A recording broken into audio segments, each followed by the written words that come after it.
So now that you have your pieces all drawn out to the proper size, and you can double check by just making sure that your piece will fit into the spaces, it's time to cut them.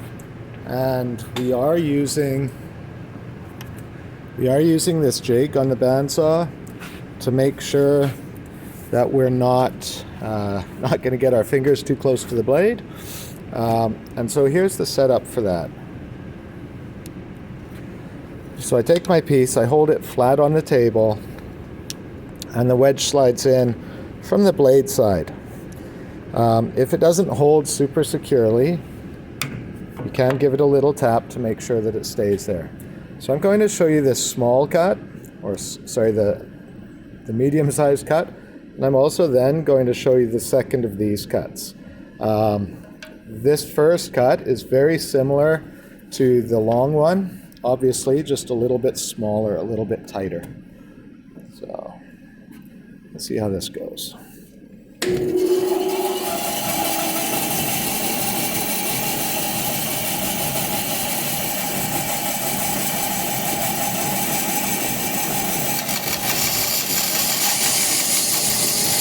My first cut is straight in and straight out.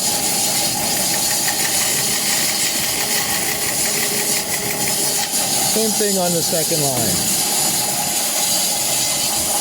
So now that I have those two cuts, hopefully you can hear me, I'll be running a little bit of a diagonal cut and curving my cut until I just come in nicely up against the edge of that line.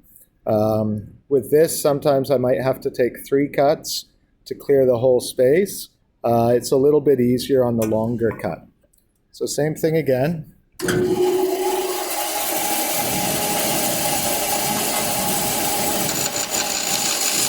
I start turning pretty much straight away. And slowly work up until I'm at that line and finish that cut off.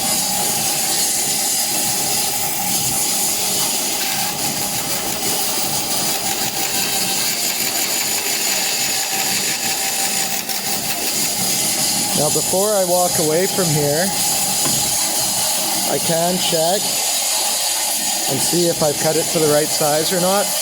If it's a little bit undersized, before you go anywhere, just make it a little wide. Now that's a little looser than I'd like, but that'll work out just fine.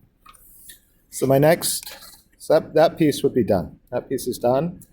And when you are cutting these, you can double check. So this piece should fit in there nicely. It's a little tight, but with a little bit of filing on this surface, that size is fine. So same thing, hold your puzzle piece down firmly, give it a light tap if it feels loose. And with this one, instead of doing any angled cuts, I'm just going to slowly nibble away until I've got the space cleared.